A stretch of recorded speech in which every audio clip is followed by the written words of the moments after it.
नमस्कार, मैं अनुज कुमार। आप देख रहे हैं जनपथ। इस वक्त आपके सामने हाजिर हूं एक बड़ी खबर लेकर। जिस तरीके से बात किया जाए, तमाम 5 राज्यों में चुनाव है और उन राज्यों में क्या कुछ सर्वे कह रहे हैं, क्या कुछ ओपिनियन पोल कह रही है, वो सारी ओपिनियन पोल और ग्राउंड रिपोर्ट आपके सामने लेकर हाजिर हो गया हूं।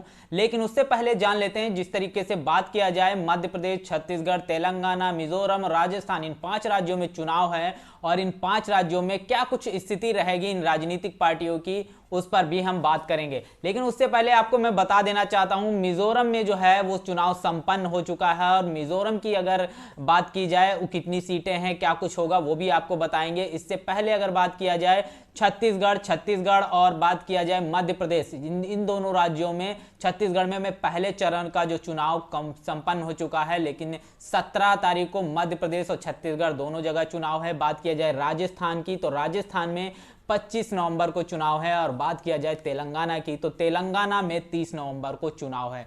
जिस तरीके से तमाम खबरें निकल कर आ रही, क्या कुछ वहां की ग्राउंड रिपोर्टें कह रही हैं, वो मैं आपके सामने रख रहा हूं।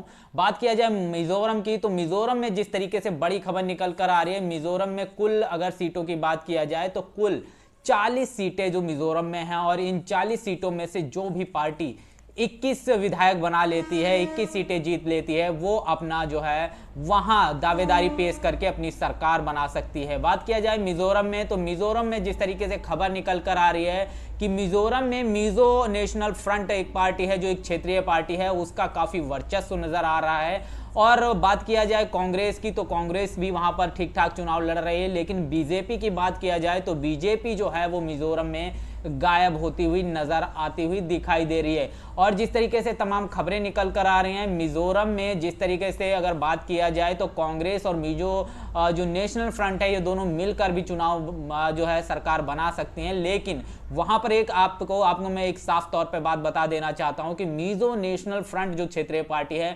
उसका काफी हद तक वर्चस्व वहां पर है, वहां पर काफी मजबूत स्थिति में वो नजर आ रही है। वहीं बात किया जाए बीजेपी की, तो बीजेपी वहां दूर दूर तक नजर नहीं आ रही है, कांग्रेस फाइट में है। कांग्रेस और मिजो नेशनल फ्रंट के बीच में जो है वो चुनाव होता हुआ नजर आ रहा है। बात किया जाए जिस तरीके से मध्य प्रदेश का, तो मध्य प्रदेश में जिस तरीके से बात किया जाए तो कुल 230 सीटें जो हैं वो मध्य प्रदेश में है और मध्य प्रदेश में चुनाव जो है वो आगामी 17 तारीख से यानी 17 नवंबर से होने वाला है। और इन 230 सीटों में से जो भी पार्टी या जो भी दल 116 सीटों की दावेदारी पेश कर लेता है, वो अपनी सरकार बना लेगा। और इन 4 राज्यों में इनके ऊपर बात करने से पहले सिर्फ मिजोरम को छोड़कर इन 4 राज्यों की अगर बात किया जाए, मध्य प्रदेश, छत्तीसगढ़, तेलंगाना और राजस्थान, इन 4 राज्यों में बहुजन समाज पार्टी बड़ी दमदारी के साथ चुनाव लड़ रही है। इसीलिए ये 4 राज्य जो है वो बहुत ही महत्वपूर्ण हो जाते हैं। जिस तरीके से हम बात कर रहे थे मध्य प्रदेश में 230 कुल सीटें हैं और यहां पर जिस तरीके से 17 तारीख को चुनाव है और इसमें जो भी 116 सीटें जीत लेता है वो अपनी सरकार बना सकता है।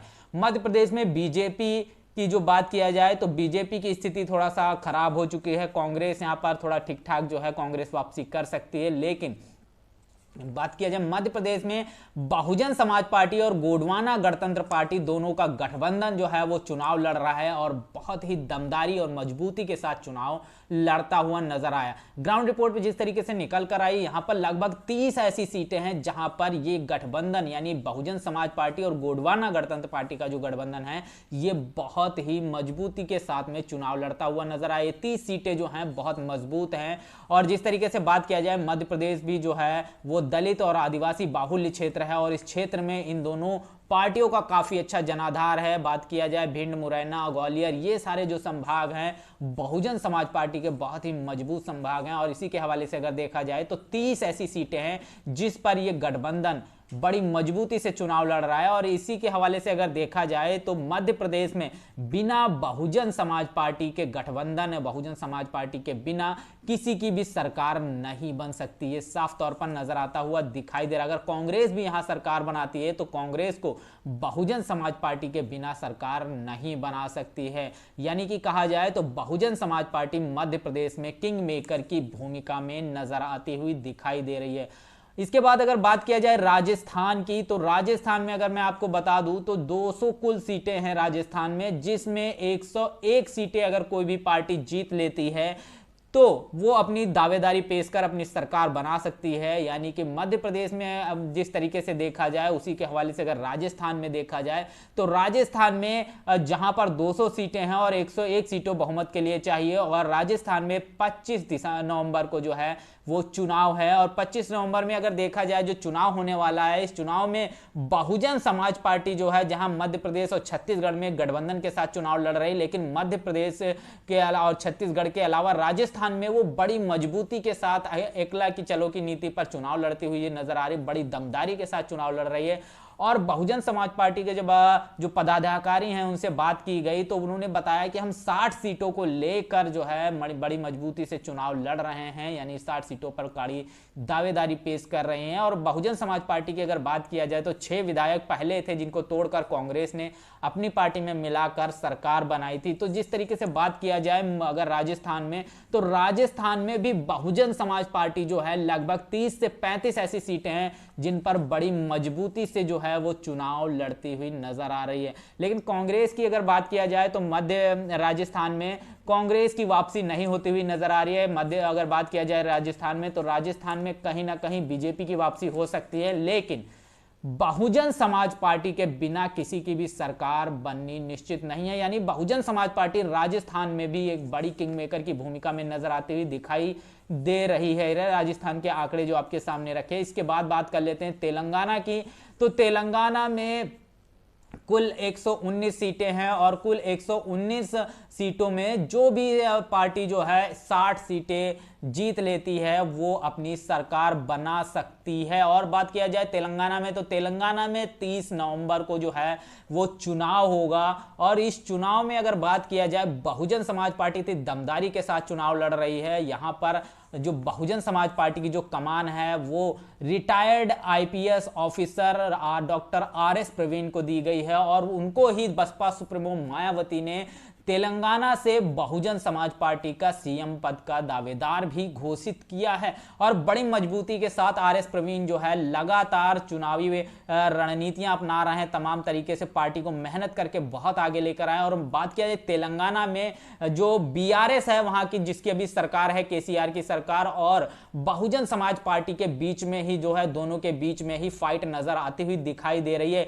यही बड़ी वजह है कि बीआरएस के तमाम जो कार्यकर्ता हैं, तमाम जो पुलिस प्रशासन की तरफ से देखा जाए, तमाम जो वहां के कार्यकर्ता हैं बीआरएस के, वो लगातार बहुजन समाज पार्टी के जो कार्यकर्ता हैं उन पर हमला करते हुए नजर आ रहे हैं। और इसी को लेकर आरएस प्रवीण कल शाम को धरने पर बैठे थे थाने के बाहर, और उनका आरोप था कि पुलिस जो है वो निष्पक्ष कार्रवाई नहीं कर रही है। बड़ी खबर निकल कर आ रही है, और जिस तरीके से वहां का जो सर्वे निकल कर आ रहा है, इससे साफ तौर पर यह नजर आता हुआ दिखाई दे रहा है कि वहां पर बीजेपी की स्थिति बहुत से बदतर है। और बात किया जाए कांग्रेस की भी स्थिति ठीक नहीं है। वहां पर बीआरएस और बहुजन समाज पार्टी के बीच एक कड़ी फाइट हो रही है। और आरएस प्रवीण के नेतृत्व में जिस तरीके से बहुजन समाज पार्टी बड़ी मजबूती, बड़ी दावेदारी के साथ चुनाव लड़ रही है, इसका मतलब बहुजन समाज पार्टी तेलंगाना में बड़ा कुछ कमाल करने वाली है। ये कुछ आंकड़े हैं जो हमने तेलंगाना के रखे। और अंत में बात कर लेते हैं छत्तीसगढ़ की, जहां पर पहले चरण का जो है चुनाव हो चुका है। दूसरे चरण का जो चुनाव है वो 17 नवंबर को होना है। और जिस तरीके से खबर निकल कर आ रही है, छत्तीसगढ़ में गोंडवाना गणतंत्र पार्टी और बहुजन समाज पार्टी दोनों मिलकर चुनाव लड़ रही हैं। और बात किया जाए छत्तीसगढ़ की, तो छत्तीसगढ़ में 90 कुल सीटें हैं, और जो भी पार्टी 46 सीटें जीत लेती है वो बहुमत के आधार पर अपनी सरकार बना सकती है। और यहां पर अगर बात किया जाए तो यहां पर बीजेपी की स्थिति बद से बदतर है। यानी कि अगर हम बात कर रहे हैं छत्तीसगढ़ में, तो बीजेपी की स्थिति बदतर है। जो कांग्रेस है वो फाइट में है, और बहुजन समाज पार्टी और गोंडवाना गणतंत्र पार्टी, इनका जो गठबंधन है ये बड़ी मजबूती से चुनाव लड़ता हुआ नजर आ रहा है। यानी कि अगर साफ तौर पर देखा जाए तो छत्तीसगढ़ में बहुजन समाज पार्टी और कांग्रेस के बीच में फाइट होती हुई नजर आ रही है। और बहुजन समाज पार्टी और गोंडवाना गणतंत्र पार्टी का अगर बात किया जाए तो जिस तरीके से मध्य प्रदेश और छत्तीसगढ़ दोनों राज्यों में इसका जो गठबंधन है, और छत्तीसगढ़ भी आदिवासी और दलित बहुजन बाहुल्य क्षेत्र है, और इस क्षेत्र में जो गोंडवाना गणतंत्र पार्टी उसका भी काफी अपना वर्चस्व है, और बहुजन समाज पार्टी का भी काफी अच्छी जो पकड़ है। और इसी के हवाले से अगर देखा जाए तो बड़ी जो है यहाँ पर जो है बहुजन समाज पार्टी बड़ी मजबूती से चुनाव लड़ती हुई नजर आ रही है। छत्तीसगढ़ में जिस तरीके से मायावती की कुछ एक रैलियां हुई, उन रैलियों में जिस तरीके से लाखों की संख्या में लोग पहुंच रहे हैं, इससे साफ तौर पर जाहिर है कि बहुजन समाज पार्टी जो है वो छत्तीसगढ़ में बड़ा करने वाली है। मध्य प्रदेश में बहुजन समाज पार्टी की जो रैलियां हो रही हैं वो उसमें भी बहुत लाखों की संख्या में समर्थक पहुंच रहे हैं। यानी कि बहुजन समाज पार्टी जो है इस गठबंधन में बड़ी मजबूत होती हुई नजर आ रही है और छत्तीसगढ़ में बड़ी मजबूती से चुनाव लड़ रही है। और बीएसपी छत्तीसगढ़ में काफी प्रभावी भी नजर आती हुई दिखाई दे रही है। यानी कि छत्तीसगढ़ में भी बड़ा खेल बहुजन समाज पार्टी और गोंडवाना गणतंत्र पार्टी का गठबंधन कर सकता है। हालांकि क्या कुछ होगा वो तो जो 3 दिसंबर को जो चुनावी परिणाम घोषित होंगे उस पर समझ में आएगा। लेकिन जिस तरीके से बात किया जाए, बहुजन समाज पार्टी जिस तरीके से मजबूती और दमदारी से चुनाव लड़ रही है, जिस तरीके से मध्य प्रदेश और छत्तीसगढ़ में मायावती की जो रैलियां हुई हैं, जो जनसभाएं हुई, उसमें लाखों की संख्या में जो समर्थक पहुंच रहे हैं। यानी कि अगर बात किया जाए बहुजन समाज पार्टी का अभी तक जो कोर वोट, जो मुख्यतः वोट या मुख्यतः जो प्रभाव है उत्तर प्रदेश में समझा जाता था, लेकिन जिस तरीके से मध्य प्रदेश छत्तीसगढ़ में उनको समर्थन मिल रहा है, लाखों की संख्या में लोग पहुंच रहे हैं, इससे बड़ी उम्मीद जगी है। और तमाम जो लोग हैं उन्होंने बीजेपी और कांग्रेस के तमाम शासन देख लिए हैं, अब उनकी उम्मीद जो है वो बहुजन समाज पार्टी की तरफ है। यही बड़ी वजह है कि अब लोग जो है वो परिवर्तन चाह रहे हैं और वो परिवर्तन जो तमाम बहुजन समाज पार्टी की जो जनसभाएं हो रही हैं उसमें नजर भी आता होता है। लेकिन ये जन समर्थन जो है वो कितना कामयाब होता है वो 3 दिसंबर को पता चलेगा। हालांकि ये सारे आंकड़े जो हैं वो 3 दिसंबर को हम आपके सामने सारे जो आंकड़े जो भी होंगे चुनावी परिणाम वो लेकर भी आपके सामने मैं हाजिर होऊंगा। लेकिन अभी का जो आपके सामने हमने एक पूरा जो अंतिम सर्वे रखा है, इस सर्वे पर आपका क्या कहना है, बहुजन समाज पार्टी की जो स्थिति है उस पर आपका क्या कहना है, कमेंट बॉक्स में अपनी प्रतिक्रिया जरूर दीजिएगा। तथा वीडियो को ज्यादा से ज्यादा शेयर करिएगा, वीडियो को ज्यादा से ज्यादा लाइक करिएगा, ताकि उन लोगों तक पहुंच सके जो समझते हैं कि हमारी ताकत नहीं है और वो ताकत जिस तरीके से बनकर उभर रही है, उस ताकत को, उभरती हुई ताकत को उनका साथ मिल सके और बहुजन समाज जो है वो हुक्मरान बन सके। तो वीडियो को ज्यादा से ज्यादा लाइक करिएगा, शेयर करिएगा, चैनल को सब्सक्राइब करिएगा और देखते रहिएगा जनपद। तब तक के लिए बने रहिएगा। जय भीम, जय भारत।